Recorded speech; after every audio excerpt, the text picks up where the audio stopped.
Well, hello, everyone, and welcome to this session in my Authors in Conversation series. And I'm blessed to have Jaemin Frazer with me here. He is the author of 5 books, with a new book about to come out very, very soon. And he's the person behind the Insecurity project. So what a wonderful mission that is that you have, Jaemin. And gosh, we could talk all afternoon, but I'd love for you to start by telling us about the books that you already have published. Sure. Well, thanks, Jane. Lovely to be on your show. So although this is book number 6 that I've written, it's only perhaps 2 or 3 books ago that I came to terms with the fact that I am a writer. So the first few were very reluctant books and very difficult. So the first book I wrote was called 12 Coaching Conversations Every Disciple Must Have. Now, my background, I was a church pastor for 10 years before stepping into the coaching world.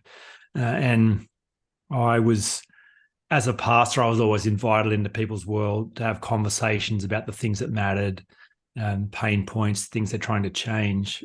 But they were perplexing conversations because they were always the same and they very, very rarely led to change. And I was always curious as to why. And it seemed that the change work was always, the responsibility was outsourced onto God. You know, God will magically somehow fix my marriage, increase my finances, make sure my kids are happy. And this idea of personal responsibility was missing, which I didn't understand. And then when I got introduced to the coaching skill set, it was a missing technology. I thought, this belongs. And so as I held both two worlds in tension, that was a book to try and bridge the gap. And it wasn't well received, probably wasn't very well written either. But I was in the game. I had a book, and that was a massive deal. And I had to confront all my own insecurity by, in the process of putting out an idea into the world to be judged and critiqued. So it was probably the origins of the Insecurity project, the actual stepping out of the safe, known, comfortable to do something of meaning. So that was book number 1. Now, how about book number 2, Jaemin? All right. The second book is called Elegantly Simple Solutions to Complex People Problems. And that was, as I developed my coaching skill set, I remember as a new coach feeling overwhelmed at the complexity of people's issues. I'm like, my goodness, I've never heard anything like this. How would I begin to serve this client? And then as I got up to 100 coaching hours, thinking, hang on a minute, I'm seeing consistency. I'm seeing some patterns emerge. And then 1,000 coaching hours, like, hang on a minute, hang on. There's a lot of consistency. In fact, it's very predictable. People get stuck in certain areas. And they imagine their problems as really complicated and unique, and they almost never are. And so if I can help a person realize that while they are special, their problems are not, and they can come to terms with not having special problems, then they can understand some predictable solutions. And I like the idea of elegantly simple. I like Einstein's idea, make things as simple as possible, but no simpler. So I think there is plenty of overly simple answers to complex problems that are no good. So it was my best attempt at creating a framework that generalized and gave great, value to people suffering. And the first half of that book was my take on what does it mean when you say a coaching conversation, because you can help people in a whole bunch of ways, but to have a coaching session is very different than a therapy session or a psychology session or a friend session. And every conversation is framed, whether you know it or not. You can say words, the same words. You can get away with words in one context that are completely forbidden in another, that are offensive. Some are funny, like words to a friend are funny, words to your spouse are horrible. Words to a spouse are okay, words to kids are weird. It's so just really going to lengths to say, well, coach, that's a frame. And if you make that explicit and differentiate what you mean, then you can have a very precise conversation if you make that frame very clean. So the first half of the book is my explanation of what do I mean when I say coach and what is clean coaching. And then let me introduce this model around elegantly simple solutions into that book. Yeah, that is so interesting. That point you make about words and the context. A coach, in fact, my very first coach ever, in the context of me unpacking some stuff. And she said, oh, Jane, you know what? Words are funny things, aren't they? She said, we think they mean something. I had to stop and think, oh, Am I constructing the problem? Am I seeing it in a particular way? And that, quite a simple idea of, okay, you change your perspective, you change the energy around whether you call it a problem. Even the word problem, isn't that a loaded word? Well, of course, and everything can be reframed because, in fact, everything's framed in the first place. So understanding that's true and then being very explicit around, well, what is this frame? How are we looking at these words?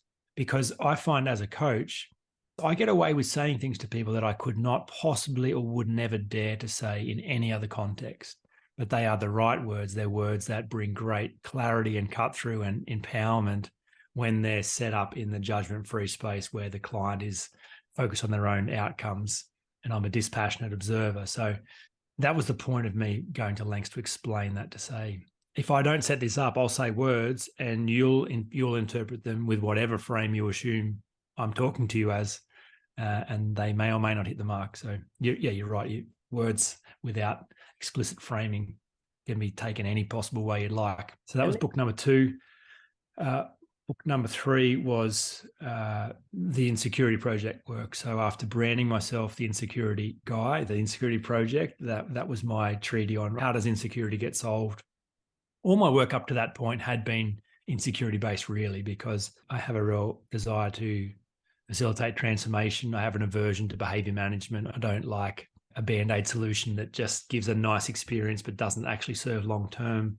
I'm very pragmatic. I have an engineering bent to how I see the world, so I love structure. And so the more I dived into the world of coaching and seeing people trying to improve the quality of their results, it was glaring that the thing in between where they were now and where they wanted to be were the beliefs they had about themselves, and the behavior flowed out of those beliefs. And so I just knew if I could devote my learning to understanding the world of beliefs, how beliefs are formed and in fact changed, then I could be very useful to people. And then I realized, well, really, that you don't need to change the good beliefs. It's just the limiting beliefs that are worthwhile changing. And so the worst of those limiting beliefs were always deeply personal, existential, around value and identity and worth.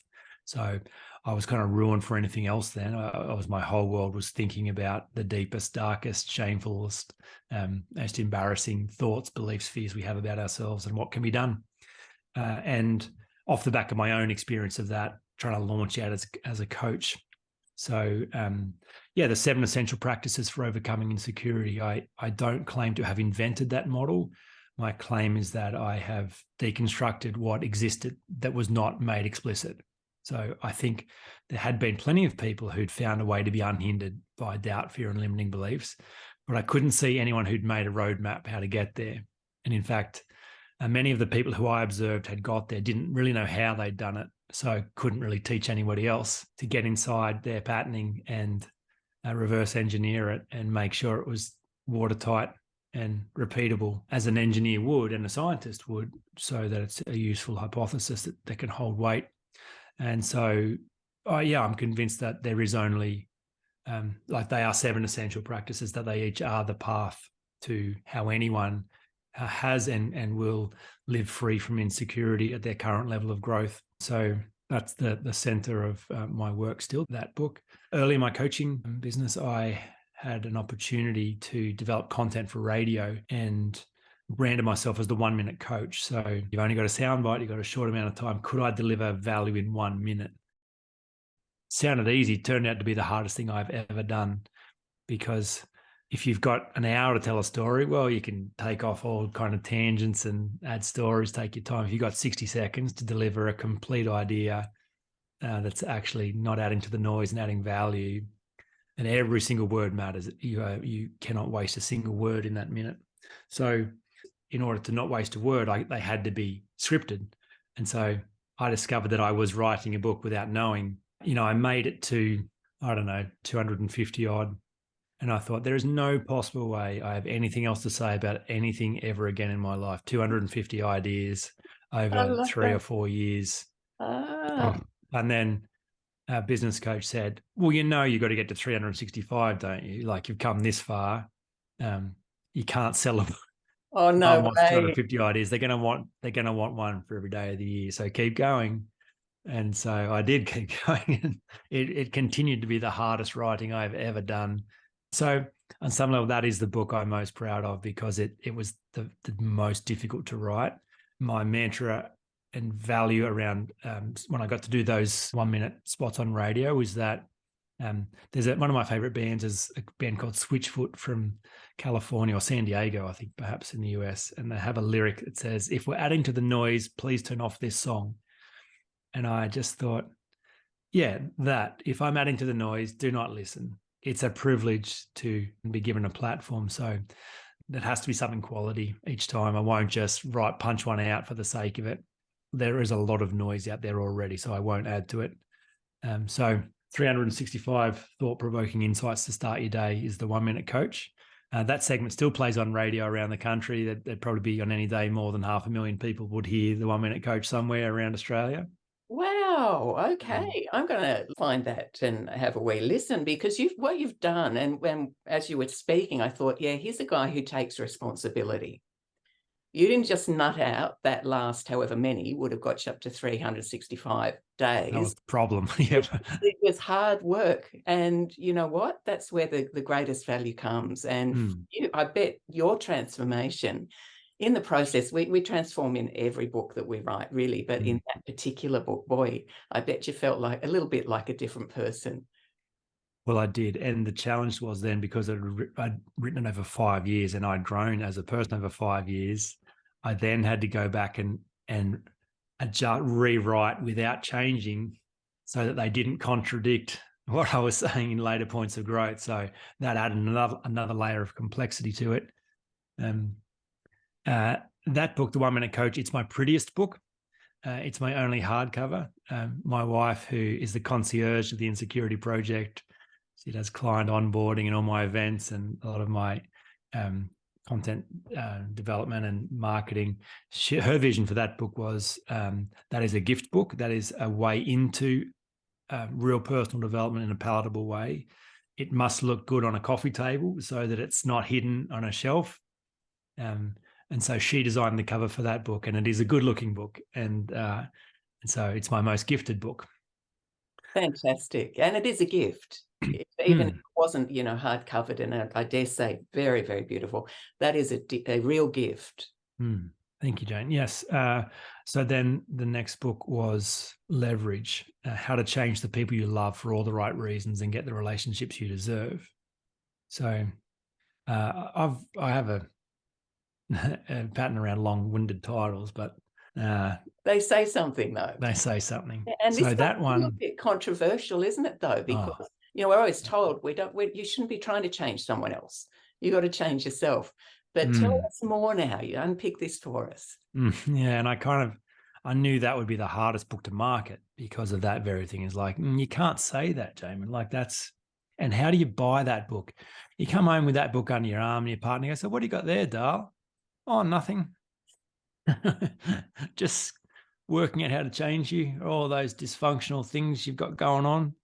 And they'll say, "Hey, give it to me. I want the first turn." Yeah, that's right. So, so here's the take on that book. That is the accepted wisdom often. Don't try and change the one you love. That's seen to be the best thing to do. But that, in fact, is the worst thing to do.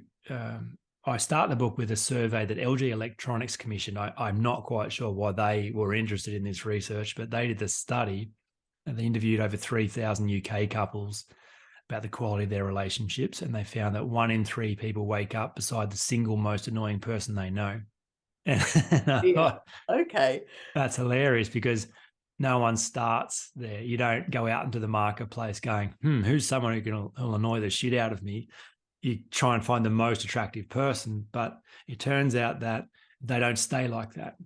And little things that were attractive become annoying and you agitate each other. And so the idea that I kind of wrote into was that when you fall in love with someone, the space between you is clean. They're awesome. You're funny. They're cute. Like it's all beer and Skittles. It's nothing. But the law of entropy says that every system is on its way toward decay and randomness. Every system breaks down over time unless you add energy back into that system. So your relationship the space will not stay clean. It's becoming contaminated very soon. And so The book is, how do you keep the space clean? How do you re-clean a polluted space? Well, you're going to have to change each other. In fact, if you don't change each other, you'll end up annoying the shit out of one another and you'll end up hating each other. And you didn't start the relationship with that end. So yes, you must, but you must understand how the game works. You must bring some skill to the game. And there is a path to do this properly for the right reason at the right time with the right tools. As all my work, I'm non-negotiable about smoking what I'm selling. So it's a real deep dive into my marriage of 24 years to see how I've played the clean space game. So I tell people I don't believe I have a perfect marriage, but I promise you the space between my wife and I is clean. And when it gets contaminated, we know how to reclaim it quickly. And that is a joy to have a clean space. I'm not sure there's much more joyful thing to wake up beside the person you love the most and feel that there is nothing between you. So not only a joy, but a freaking amazing achievement, frankly. Yeah. And again, like solving insecurity, not complicated, but not easy. Playing the clean space game, not complicated, but not easy. And so I think a real theme for my work is around the idea of unnecessary suffering. I do think life is suffering. So the aim is not to avoid suffering. It's just to choose between meaningful suffering or unnecessary suffering. So if you want to have a great marriage, that'll be one of the hardest decisions you've ever made. But if you don't want to work on your marriage, you'll still suffer. You want to run your own business and stick it to the man, do your own thing. That'll be the hardest thing you've ever done. Oh, you just want to serve someone else's vision for the rest of your life. You'll suffer. So both roads are going to be hard. You may as well pick the meaningful road, the hard road that leads to life. And so, yeah, solving insecurity, hard, leaning into existential angst, very hard. But if you don't, it'll lead to madness. Cleaning the space with your loved ones, hard. But if you don't, you'll hate the people you love. Why would you want to do that? And that's inevitable. So it's a hard book to promote because it's controversial, but I find that in my experience working with people in the change space over the years, no two people are ready for change at the same time. So someone has to go first. And that is a book for people ready to go first, who are like, I'm not enjoying this relationship. The other person might be like, things are fine. They're like, I'm not being treated the way that I desire. I'm not happy. I've not been happy for years and I've got to do something. And so what can be done? Here's what can be done. There is a path. There is a way to clean the space when it's become polluted, and it's difficult. But if you want to go first, that's your gift to the relationship. Here's the tools you'll need. And then their partner must read it. Otherwise, they're not singing from the same song sheet. But that's how it goes first. Someone goes first. Yeah. Wow. Now, is that language you use of clean the space, is that a well-known way of talking about this question of relationships, or is that your take on it? I've never heard it said that way, but boy, does that resonate. I don't think it's very well common. It's hard to say if it's an original idea. Indeed. No, it's just the use of the language is really, really powerful in this context because, okay, we might not like cleaning, but we do it and we're better for doing it. And yes, all of these kind of things, isn't it? So, yeah, wow. What a lot of work you've done in this space of essentially just helping people to be more in themselves, more content may not be the right word, but fulfilled, knowing that they're doing what they can be doing to overcome very, very common problems. And that may be an oversimplification of what I've heard from you, but it's a big piece of work that you've invested very, very heavily in. And for that, I really admire you, Jaemin. Thank you, Jane. Yeah, it feels like what I was born to do. But I get sick of talking about insecurity. It's a difficult subject to talk about. People are insecure about being insecure. That people suffer greatly because they don't know it's solvable. So I'm ruined for anything else. I'll talk about it for the rest of my life, I'm sure, even though it's such a predictable problem. And in my mind, it's so straightforward. Yeah, but I think using the clean space idea, I think a lot of my work is firstly to clean the space in your relationship with yourself, because I find people in the midlife season at war with themselves most of the time. They're parts at war. They're having a terrible time in their own self. And so how do you clean the space with yourself first? And then how do you clean the space with those you love second? Yes. Wow. Look, we could talk for hours. What I want to do, though, is sign off by letting people know where they can contact you. My parents gave me a gift of a unique name. So if you can work it out to spell it, as far as I know, I'm still the only Jaemin Frazer in the world. So you can find me at Jaemin Frazer on all the socials. My website is jaeminfrazer.com. The Insecurity Project, you can Google Overcoming Insecurity. And because I've devoted a lot of thought and effort, it's quite easy to find me on that subject. And my own podcast is the Unhindered podcast. So in line with that book.